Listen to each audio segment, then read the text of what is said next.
We will further beautify our table by adding colors. The idea is to give the rows different color. So, for example, I will give the odd rows a different color from the even rows. So for example, the first row with language C is the first row. So let's say that's number 1. Now that's an odd number.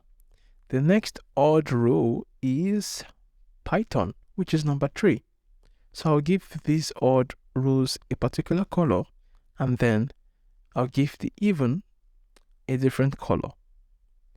So let's start with the odd rows. Now this code selects all the rows with the T-body elements that are odd numbered and gives them a background color of #518 CF1. Now this is a shade of blue. Now remember that in CSS, the nth child pseudo class is used to select elements based on their position within a parent. It allows you to target specific elements within a group of siblings. We did pseudo classes some time back, and you can read more about the nth child. Now we see it has applied the effect to our table. Beginning to look fancy, eh? Now let's do the same for even rows. The code is similar. Now the difference is we're now targeting the even rows and applying a different color shade.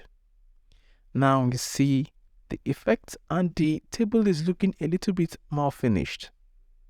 For our finishing touch, the last line selects the entire table and gives it a background color.